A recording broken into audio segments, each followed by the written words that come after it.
I'm driving, so I am not going to be looking at you as I'm doing this video. Quad rights. Quad rights, and frankly, any human being. I don't care whether you're considered quad right or not. But on this channel, because I call this channel My Human Design Journey, I do want to talk to quad rights because I feel the vibration, the frequency of concern that you have about strategy versus non-strategy and all of this. I know that you're thinking, how am I going to do this? How? And today, as I'm listening to one of my favorite YouTubers, in relation to my own understanding and experience about this, even before knowing anything about being a quad right, here's what I have to say about this. The reason that we are so caught up in asking how is because of the context in which we view ourselves in as human beings. We are not viewing ourselves in the context of the fact that we are beyond this construct, that we are bigger, that we are more than the construct that we're in, or even that we're inside of a construct at all. If you do not know that you're inside of a construct, and inside of that construct, every single solitary thing inside of that construct is man-made, and that also what my favorite YouTuber talked about in terms of certain default protocols and programs that we exist within are a part of the construct that we're in. And as long as we have not escaped in our understanding and perception of who we are as human beings, we're always going to be trying to figure this thing out, because we're trying to figure it out in the context of being inside of a construct. We are beyond the construct as a being.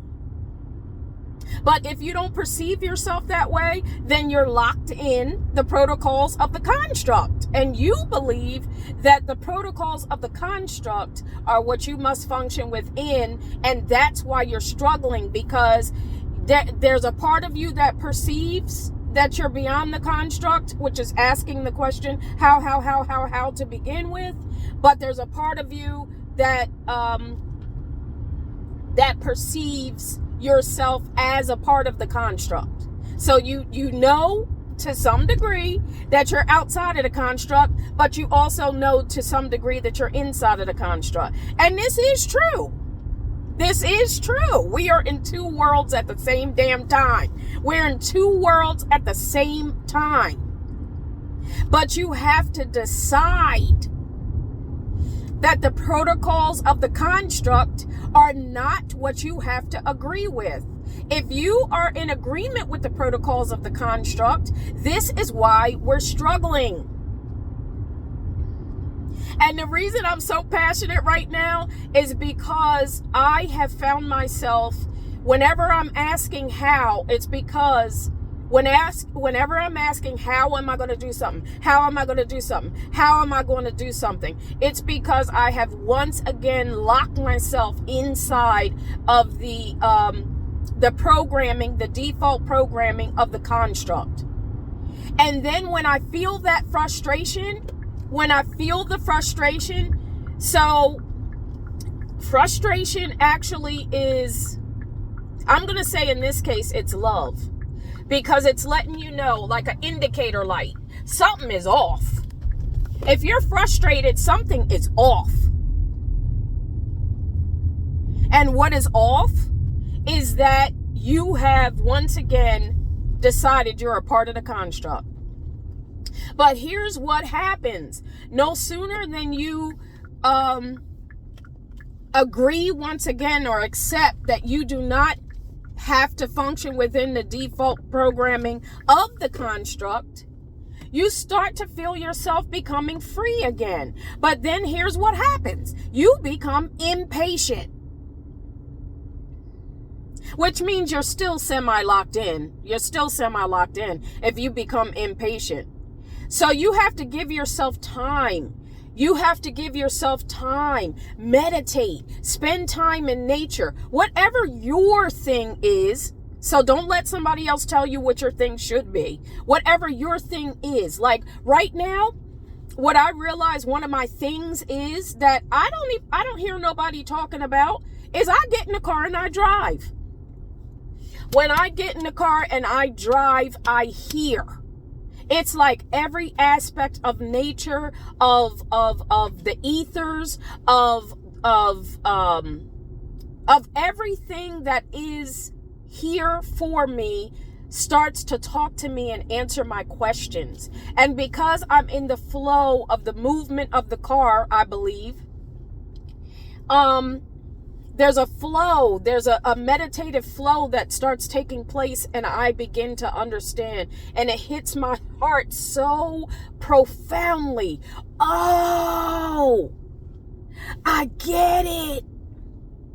The only reason I'm struggling, I'm concerned, I'm battling, I'm trying to figure things out. The only reason is because I have once again decided I am in agreement with the construct.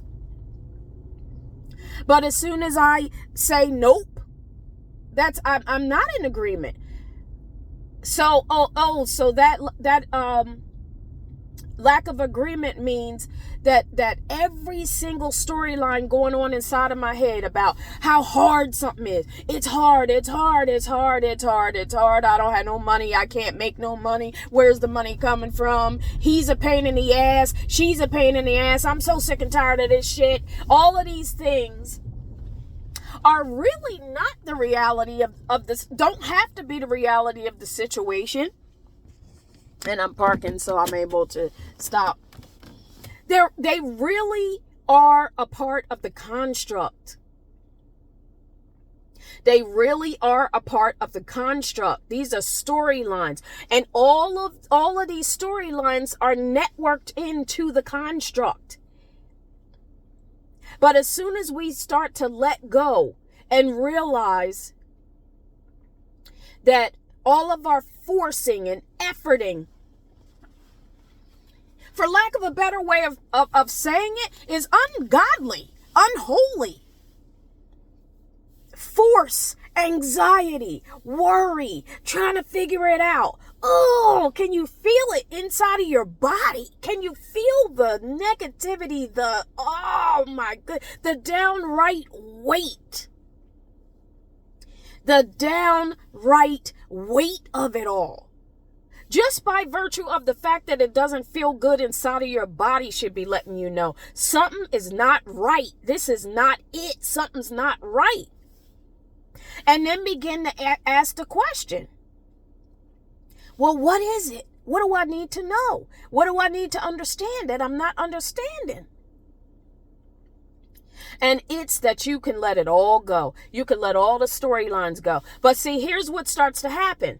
Because this is unfamiliar territory to let it all go. Let it all go and see what happens. Or, wow, the very thing that I'm thinking is true is the opposite. I can believe that the very thing that I think is true is opposite. So while I'm sitting here giving all of my energy to I don't have no money, just as much energy as I'm giving to that, I could say that I do have it. But I haven't been choosing that. The reason you haven't been choosing that is because if you're caught up in the construct, you automatically know what the storyline is regarding having money. Automatically, that storyline tied into that storyline is, I got to work hard to get it.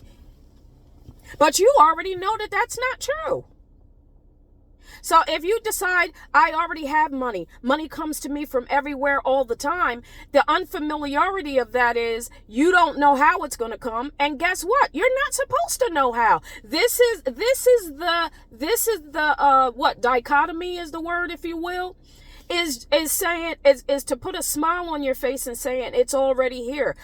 Just as much as I'm saying I don't have it, I could say I do have it. Just as much as I'm saying that person gets on my nerves, I could say it doesn't concern me at all. I don't have to worry about it at all. I could be looking at the sun and smiling because the sun is shining down on me, and oh my goodness, I'm so grateful for this. And let something occur that hasn't happened before.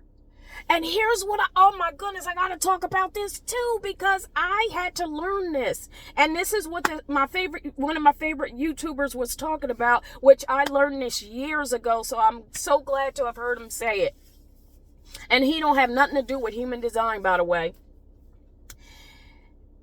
How about if you want to collect the data on something, because that's one of my favorite things to do, is to collect the data or look at the patterns of something. I figured out that there is a thing, a default program, and I call it the desire, want, get program. And this gentleman talked about it, and he said, how about the fact that no sooner it's in the use of imagination of the want, or the you have the revved up engine of the want, the desire, imagination. You're utilizing imagination in even wanting and desiring anything at all. But then no sooner than you get, how quickly does your excitement or thrill in any way, shape, or form just exit your body? I think the study says that we are excited for all of something like 2 minutes, if that, once we get. So I started to look at this because I used to be a manifest coach. And as a manifest coach, I'm out here telling everybody, yeah, here's how you do it. Here's how you do it. But as I was looking at this program, I said, wait a minute. This is a want, desire, get program. Want, desire, get program. And the beauty of the program, right? So I don't want to just tell you the bad side of the program, not tell you the good side. The beauty of the program is that we're always seeking more, always seeking to expand and have another experience and have another experience and have another experience. But that's what it's about. It's not the getting of the money or the getting of the car. I have this car, right? I manifested this car into reality. It's a beautiful car. It's a black leather interior. It's all the things I said. But after I got the car, so what? So what? So what? So what? and I, and this is not, what, I ain't even going to get into all of that. If you can't feel my heart in that, because I was going to start talking about the people that don't have the car and all of this, and them looking at me like, what the hell do you mean, so what? This is my experience that I'm talking about in terms of the want, desire, get is a program. And it's in the understanding of how expansive we are as beings, and that we can move ourselves in this energetic soup that we're in any way that we want, but just know that it's in the process, in the imagination, in the molding of the thought form into alchemizing it into fruition. It's in that aspect of things that the excitement is there. Once we get, it's like, so what? 2 minutes of excitement, and then, okay, and moving on to the next thing I want to imagine into reality. Woo! I just wanted to stop by and share. I just wanted to stop by and share because that whole vibration of worrying about this, that, and the other is because we have not exited the construct in understanding that we are beyond the construct. And as long as we don't understand that our being is beyond the construct, or at least the one that you're attempting to learn about or place priority on right now. Yes, we have two realities. We have the part of ourselves that is inside of the construct, but we also have the part of ourselves that is not. And it is that level of understanding that is going to assist us to escape this feeling of lockdown and just burdensome tied upness of worry and trying to figure something out, because we have got to keep in mind and practice. There is nothing wrong with practicing in meditation, practicing when you get in the car, practicing for every thought that comes to mind, that you do not have to accept that as the reality. In fact, if that reality shows up, know it's the opposite of that. Just practice that for now. He gets on my nerves. Nobody gets on my nerves. Nothing can get on my nerves. Or what does it feel like for nothing to be on my nerves? I have everything. Or what is having? Like, go, take yourself through a process that's greater than this whole worry thing that we are so caught up in. And I know that it's not necessarily the easiest thing, but that's why I'm saying practice. And what would you rather spend more of your time doing? Practicing staying stuck and worried and trying to figure something out all the time, or practicing letting it go? It's your decision to make, not mine. It's your decision to make. Which would you rather spend more time doing? Even if this is unfamiliar territory, which would you rather spend more time doing? Practicing staying in the state of worry, sickness, somebody upsetting you, constantly feeling like you don't have something. Which would you rather do? Do you want to stay there, or do you want to practice letting it go, even though you don't know shit about this unfamiliar territory of letting something go? That's a question for you to answer for yourself. But I just wanted to stop by and share. See you next time.